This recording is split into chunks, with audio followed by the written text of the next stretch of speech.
पहले बेटियों के विदा होने पर मां बाप की आंखें भर जाया करती थी, लेकिन अब बेटों को सौंपते वक्त भी मां बाप की रूह कांपने लगी, क्योंकि अब दूल्हा बनकर निकला बेटा कभी कभी कफन में लपक कर लौटने लगा। पहले मुस्कान रस्तोगी ने जिस तरह से अपने पति को मारकर ड्रम में डाल दिया, और अब मेघालय की सुनसान वादियों में राजा रघुवंशी के साथ जो कुछ हुआ उसने मानवता के रिश्ते को तार तार कर दिया, क्योंकि जो कुछ हुआ वो सिर्फ हत्या नहीं थी, वो उस भरोसे की चिता थी जिसे हम और आप शादी का नाम देते हैं। क्योंकि कातिल कोई बाहर से नहीं आया था, यह कातिल उसी सिंदूर में छिपा था जिसे प्यार का प्रतीक माना गया।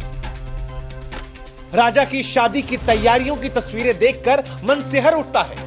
बहन के साथ जो वो ट्रांजिशनल वीडियोस बना रहा है, या पत्नी को जिस तरह सिंदूर लगा रहा है, या जिस तरह से वो मुस्कुरा रहा है, उसे देखकर मन में यह सवाल उठता है कि हे ईश्वर, अब भरोसा किस पे किया जाए?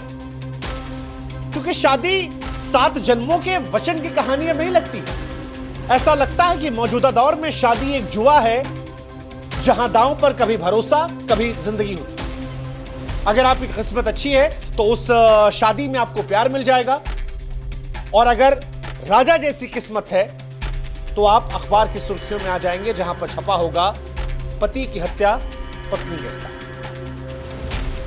शादी 7 फेरों के बंधन से कहीं ज्यादा 7 बार सोचने का फैसला बन गई है। इन सब के बीच मुस्कान हो या फिर सोनम, इन दोनों के पति और इन दोनों आशिकों के घर परिवार, पढ़ाई लिखाई, शक्ल सूरत सीरत कुछ भी देख लीजिए तो आपको यह एहसास होता है कि वाकई में प्यार अंधा होता है। क्योंकि अंधा ना होता तो इस तरह के लड़कों के लिए अपने पतियों को मारा ना जाए, और जिस तरह मारा गया है उसके बाद हमको यह समझ नहीं आ रहा कि इस प्यार को हम क्या नाम दें। इन दोनों को देखने के बाद यकीन होता है कि प्यार न सिर्फ अंधा होता है बल्कि बेशरम, बेसुध, बेहया और बेहुदा भी हो सकता है। वरना कौन सी घुट्टी पिलाई जाती है इन लड़कियों को कि एक पढ़ा लिखा, कमाऊ, सलीकेदार पति छोड़कर ऐसे फटीचर और छपरी लोगों को वो गले लगाती है और इनके लिए अपने पतियों को मार डालती है। मुस्कान हो या सोनम, आप इनके लड़कों के चैन पर मत जाइएगा। आप जाइए उस बात पर कि इन्होंने किसको छोड़ा है। इनके त्याग को देखिए, और इनको देखकर यह एहसास होता है कि सच में कई बार इंसान आंखों से नहीं मानो गटर से देखता है। मैं अभी भी समझ नहीं पा रहा हूं इनके पतियों की शक्ल से, इनके पतियों के खानदान से, इनके पतियों के रुतबे से, उनके परिवार से, उनकी नौकरियों से जब इनके आशिकों की मैं तुलना करता हूं तो मुझे समझ नहीं आ रहा। जिनको ये छोड़कर गई उनके चेहरे में गरिमा थी, उनके घर में शांति थी, अच्छे परिवार से थे, अच्छे कमाने वाले लोग थे। वो शायद जो अपनी बीवी के साथ पूरी जिंदगी खुशी खुशी रहते, और जिनके पास ये गई हैं वो एक नंबर के नशेड़ी और छपरी वाले लड़के। और अगर इसको प्यार कहते हैं तो यकीन मानिए प्यार अंधा नहीं, प्यार विकलांग, ये गुनाह जैसा है। और अगर ये प्यार माना जा रहा है तो हमें ऐसा लगता है कि ये प्यार बीमारी है, और यही बीमारी जो है वो सोनम को लगी थी जब उसकी शादी। 11 मई साल 2025 इंदौर, राजा रघुवंशी अपनी दुल्हन सोनम के साथ 7 फेरे ले रहा था। ढोल नगाड़े बज रहे थे, आंखों में सपने थे, लेकिन शायद ही कोई ये जानता था कि ये फेरे प्यार के नहीं बल्कि मौत के। जिसे वो सिंदूर समझ रहा था वो असल में उसकी मौत का तिलक था। जिसे वो प्यार समझ रहा था वो धोखे की सबसे खतरनाक शक्ल थी। शादी के 9 दिन बाद ही 20 मई को सोनम अपने पति से कहती है कि मुझे मेघालय घूमना है, कामाख्या जाना है, शिलोंग जाना है, हरियालियां देखनी है, हनीमून का साथ मिलकर मजा लेंगे। पति को एहसास नहीं होता है कि यह सुनियोजित हत्या का जाल था। पति कहता है कि ठीक है, एक बार मम्मी से बात कर लेते हैं, लेकिन लड़की कहती कि नहीं, मैंने टिकट बुक कर दी, अब जाना ही पड़ेगा।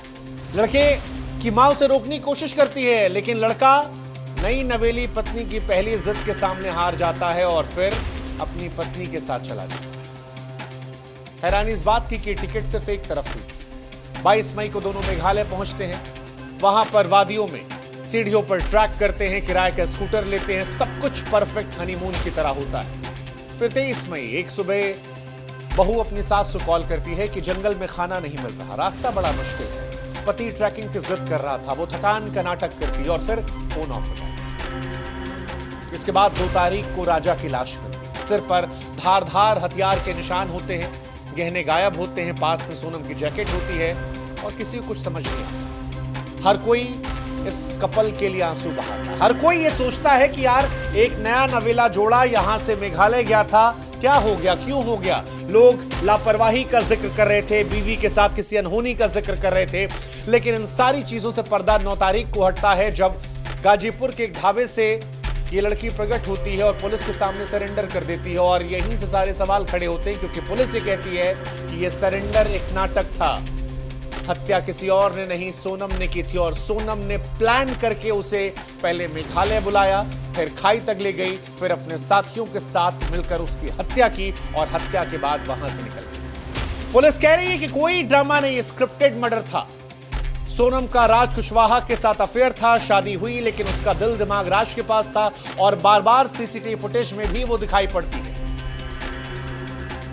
इनफैक्ट आपको जान के हैरानी होगी कि वहां पर एक टूरिस्ट गाइड ने भी कहा कि जब ये लोग हनीमून मना रहे थे उस वक्त और भी लोग वहां हैं। सोनम अभी भी कह रही कि मैं बेगुनाह हूं, पीड़ित हूं, अपहरण हुआ था, लेकिन पुलिस सवाल पूछ रही कि बहन वहां से यहां पहुंच गई, तुम्हारे शरीर पर एक खरोच नहीं, तुम्हारे पति की लाश को चाकुओं से छलनी कर दिया गया, तुम पूरी तरह से बेदाग हो। शिलोंग से गाजीपुर की दूरी 1162 किलोमीटर है, तुम्हें वहां तक कोई थाना नहीं मिला, तुम्हारे गहने कहां गए। और सबसे बड़ा सवाल, अगर तुम बेगुनाह थी तो फिर बाकी अपराधियों के पकड़े जाने के बाद ही सामने। राजा की मां संगीता की आंखें सूख चुकी हैं। वो बार बार कह रही है कि मेरे बेटे ने इस पर भरोसा किया, मेरा लाल छीन कर चला गया, फूट फूट कर रो रही है। भाई कह रहा है कि हमें नहीं पता था कि हम अपने भाई को हनीमून पर नहीं बल्कि मौत के सफर पर भेज रहे हैं। उधर राजा और सोनम की शादी का वीडियो भी डराता है। जिस तरह से राजा रस्में निभा रहा था, हंस रहा था, मुस्कुरा रहा था, मेहमानों के बीच अपनी दुल्हन को प्यार से देख रहा था, उसके बाद लोगों को शादी से डर लगने लगा है। लोग कह रहे हैं कि क्या मजबूरी थी, अगर लड़की को शादी नहीं करनी थी तो वो छोड़ सकती थी, परिवार से बगावत कर सकती थी, लेकिन शादी के 10 दिन के अंदर अपने पति को मारना कहां से जायज है। अगर आज से प्यार था तो वो भाग जाती, पति से तलाक ले लेती, लेकिन एक माँ का बेटा, एक बहन का भाई, एक परिवार का सहारा आखिर क्यों छीन लिया गया, क्यों शादी जैसे पवित्र बंधन को दागदार कर दिया गया। हालांकि ये घटना सिर्फ राजा की हत्या नहीं है, जैसा कि हमने पहले भी कहा कि ये उस भरोसे का कत्ल है जिसे हमने शादी का नाम दिया, क्योंकि आज प्यार, शादी, भरोसा, इन सब पर सवाल है। माँ बाप का दबाव, समाज का बोझ, लोग क्या कहेंगे, ये सोच जिंदगियां छीन रही है। सोनम की शादी जबरदस्ती हुई या नहीं ये एक सवाल है, लेकिन जो रास्ता उसने चुना, धोखे का, साजिश का, खून का, वो किसी भी मजबूरी का जवाब नहीं हो सकता।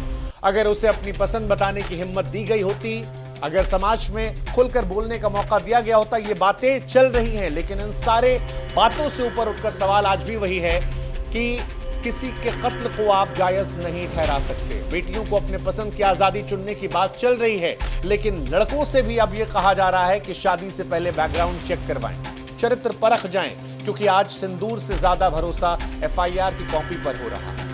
सुहागरात के तकिए के नीचे कभी भी खंजर छिपा हो सकता है, क्योंकि शादी अब 7 जन्मों का केवल बंधन नहीं, केवल एक रस्म नहीं, बल्कि कई बार एक ऐसा फैसला भी है जिसमें एक गलती पूरे परिवार को बर्बाद कर सकती है, किसी की जिंदगी को उससे छीन सकती है। और इसीलिए आज कई सवाल हमारे सवाल ये कि क्या बेटों को भी शादी करने से पहले आगाह करना होगा?